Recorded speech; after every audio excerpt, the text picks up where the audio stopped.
welcome to the Quantum Leap Your Business and Life podcast. My name is Bethany Londyn, and I am an energetic VC supporting CEOs and entrepreneurs in multiplying revenues and opportunities of their business through intuitive guidance and energetic healing. I am obsessed with finding and releasing blocks so that you can start receiving the guidance and opportunities that will be bringing you quantum leaps with ease. If you are looking to upgrade your business, life, spirituality, or need a perspective shift to flow, you've come to the right place. Leave it to me to pull out the juicy stories, quantum leap hacks, and how our inspiring guests have tackled obstacles and gotten into the flow to reach new heights of success. My intention is to bring clarity and massive awareness that infinite possibilities are everywhere. Your next moment could be a miraculous one. Thank you for being on this journey with me. Let's uncover their strategies, have fun, and see how we can quantum leap together.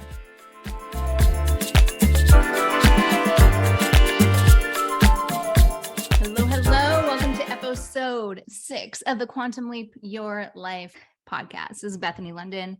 And I just did a podcast live, and of course I forgot to press record. So here we are again. Let's see where we go. Oh my goodness. So I felt called to deliver the episode today because I am being flooded with negative news, which, I mean, let's be honest, it's not necessarily something new. But right now it's definitely pushing and pumping out the recession. And based on my understanding, my own relations with people that work with government, etc., I am going to say it's all being created. This recession is being created for a reason. And they love to create fear. The news loves to create fear because then they gain control of us. So I don't know about you, but I don't feel like being controlled. And I'm going to do the best that I can to maintain my own vibe and that is not brought down by the government. So on that topic, I am more powerful than my fear. I am more powerful than my fear.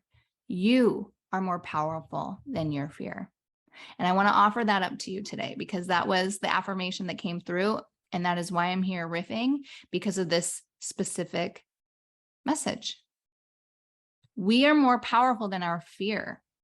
The fear is consumed by or brought upon by our ego.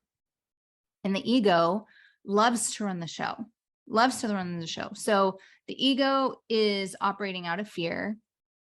Every time you are making decisions or stressed because, I mean, even me just right now, because I just recorded that live and now I'm recording it. Oh my God, my heart rate's so much lower. And I apparently had the story running with my ego that someone's going to laugh at me. Someone's going to be like, Bethany, you're speaking in circles, or,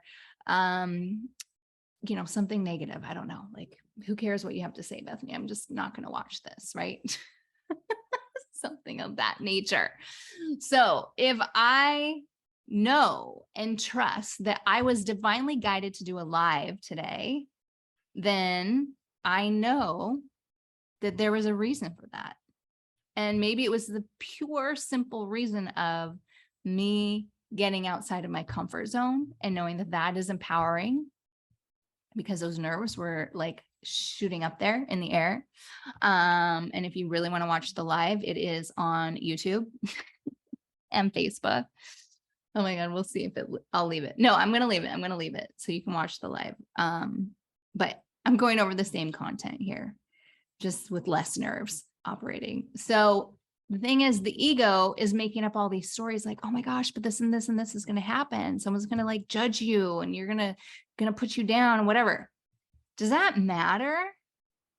No, because I am more powerful than my fear. That is why I did it. That's why I stepped outside of my box and I did the podcast live, because I know by doing things that are uncomfortable to me again and again and again, it will become easier and easier and easier. When I first did videos in the first place, my coach, he was an executive coach at Google. He was like, Bethany, you really need to be on camera. I'm like, so he's like, no, yeah.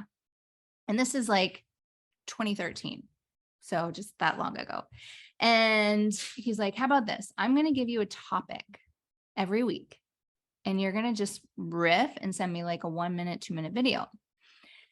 And because I was paying him the big bucks, I was committed.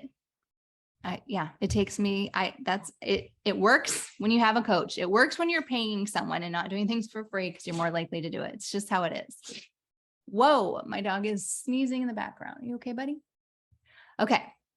So I send him a video every single day. I hated it. I would do these videos at night. And you might be like, how is this relevant to me? Just stay with me here. We're going to jump. It would be at night sometimes. I'd be out. I remember being gone for a wedding and I left to go sit in my car because I knew that I was going to be drinking. I needed to get this video out. So I just made some meaning. I should go find these. I wonder if they're somewhere, maybe in like Dropbox. And I would send him the videos and they were like a minute long. Sometimes like I'd be getting in bed, oil all over my face. And I just did it and sent it because I was like, if I don't, it was the last thing I wanted to do. I was basically, slacking. So after 2 months, yes, it took me 2 months. I finally was like, oh my gosh, piece of cake. I got this. I don't mind stepping in front of the camera. I can easily and effortlessly just pop out content and share it. And it was so easy for me to do that. And it was like something clicked. Now it did take me 2 months. With intuitive readings, it took me months as well. It's actually with intuitive stuff, I would say it took me 2 years to fully trust the guidance that I was getting. So that's even like more time. But the thing is at some point, eventually it clicks and it's just smooth sailing, right? So if you're wanting to quantum leap in your life, which is what this podcast is about, quantum leaping in your business and your life, you got to be more powerful than your fear. And notice when you're making decisions, because when I'm working with my clients, especially the business owners, and they're like hiring people and they're like, Bethany, what are you getting on this person? I can say this person feels good. This person doesn't. This is what's coming through. It feels like something's off. Feels like they're just going for a job. Like I can pick up on that because this is something that I practice a lot. But also just in turning this around on you, the person making the decision, does this person at the root of it, do they feel good? Do they feel good? Or are you hiring them because they are like the best option out of a whole pile of people? Or maybe you don't have many people that are applying, period. So you're like, I need somebody. So I need to fill this spot now and it doesn't feel good. And if that's the only option you have and you need to hire someone, then how can you shift that around and be really truthful and honest and have conversations where you're acknowledging your truth and looking to shift the situation around so that you feel good. So that you feel good about it. Even let's say dating. I'm going to go to dating. Yeah. It's quantum leap your business and life. Okay. Dating. I am dating right now. People. So if I am in a conversation with someone or a couple dates and it doesn't feel right or something feels off, but like for some reason I'm still drawn, or even if I'm not drawn to go on another date, I will full on tell them my truth. In some way, sometimes it's super duper awkward, but like a total like weight is lifted off my chest energetically when I do that because I'm acknowledging my truth. And because I'm acknowledging my truth and doing it from a heartfelt place, the other individual can receive that. And they're like so appreciative of my truth. And they either work with it or they, say sayonara, whatever. Like, it doesn't matter. Like, I'm neutral to it all. I'm not operating from a place of fear. The place of fear is going from 0 to 100. So if you're I don't know if my friend's going to listen to this, but I have a couple friends actually, that go from 0 to 100 when it comes to fear. It's like everything becomes a huge ordeal. And I'm like, oh my gosh, like, can you call me in a couple hours? Because I just know that this is their cycle. This is their trend going from 0 to 100. So if you are one of those people, it is important to pay attention to how long your emotional cycle is. Because if you're, once again, making decisions from a place of fear, and especially in a place of being wound up, or I don't know, this is coming back to me, is like someone that's like wasted. If someone's wasted and you're making decisions why they're wasted, it's not the time to have a good conversation, right? If someone is wasted on fear, let's take it away from alcohol, and they're making decisions from that, it's going to ripple effect into more fear producing situations. So if you're running a company, you're like, oh my gosh, the money is running out. I don't know how I'm going to pay all my employees, because we see this. I don't know how I'm going to pay my 30 employees, my 500 employees. I don't know what the burn rate, churn rate, like everything, you're seeing it increase, not what you want. Then you start stepping into this place of fear and anxiety and stress as soon as you wake up. If you even do wake up, because maybe you didn't sleep at all, you have this fear running through your body. It is important to be able to clear the fear before you make any sort of decisions. That's why when I work with people, it's all about reducing that decision-making fatigue, because I'm clearing the fear, I'm clearing the anxiety and the stress and all of that that's operating at the forefront, which is really not you. That is your ego. That is your shadow self. That is not who you want running a powerful company. Do you think that Steve Jobs was making decisions from a place of fear? No, he was wild. He was crazy. He's like out of his mind, according to everybody else. And from that, some magic happened. Elon Musk too. Like, am I a huge fan? Not for some reasons, but for other reasons, yes, because they're fearless. They're not making decisions from a place of fear running the show. Fear is like 10 steps behind them. In fact, I interviewed someone for a potential client the other week, and in hearing their story, I'm like, oh my gosh, yeah, fear is 10 steps behind you. And that's why, sure enough, you were able to create $1 million company in 2 years, because she was making bold decisions with fear behind her in the door, like trying to catch up. but she's like, no, sayonara, right? Okay. So what you focus on is going to expand. If you are focusing on decision-making from a fear-based place, if you're focused on there being a recession right now, then that's what's going to be the case. That's what's going to happen. It's going to continue. That is what we're putting our energy into. If you're focusing on something, you're literally saying, hey, have some of my energy. Here you go. Like, no, you don't want to pay for that. You don't want to pay for that. This is your energetic capital. And if you're like, I'm making decisions from fear, the stock market's dropping, my business is failing, all this, you're literally like handing out your own energetic capital to these fear-based programs or opportunity. Like, that is not what you want. So pay attention to how you're making decisions. We are meaning-making machines, and you can always make a decision from a place that is one of love. And if you're stopped to think about it and you need to help disassociating from the ego, or if you are making decisions from fear or love, let's say, what you can literally just tune in and ask yourself, okay, does this feel shaky?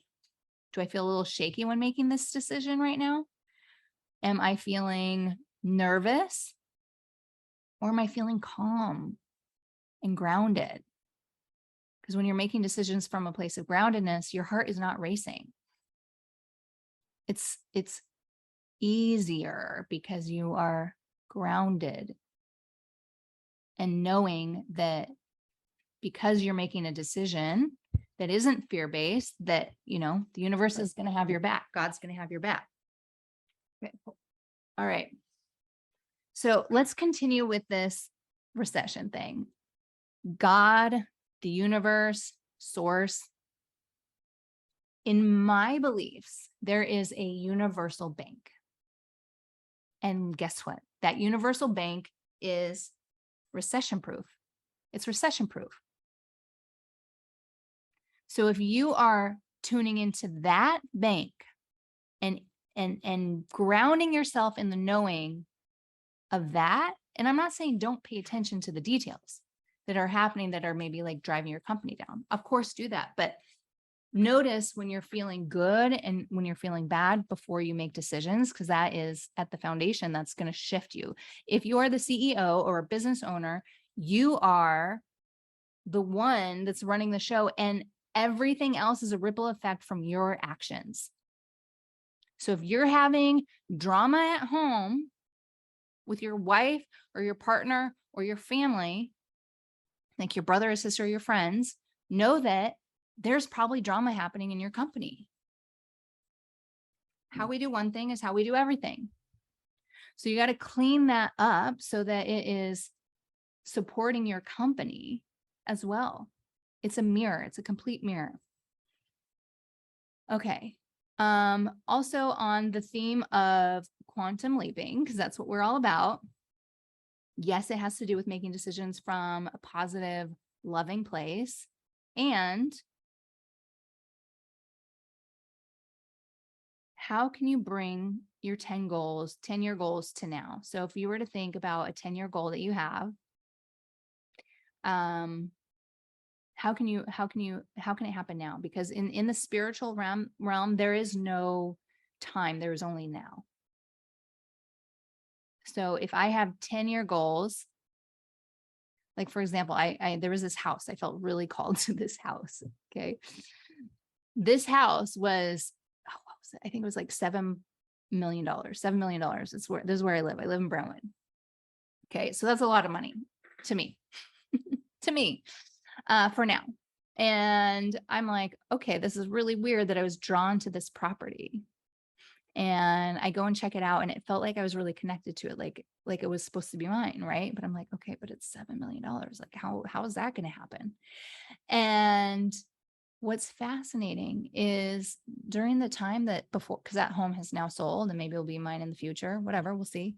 But during that time when I was looking at that property that was for sale, because it was for sale for a while, because once I went and checked it out, I'm like, oh my God, this needs like another $1 million to $2 million of work on top of it. It's on a sloping hill and needed probably foundation stuff. So bottom line is I felt called to that property, right? It felt like it was mine.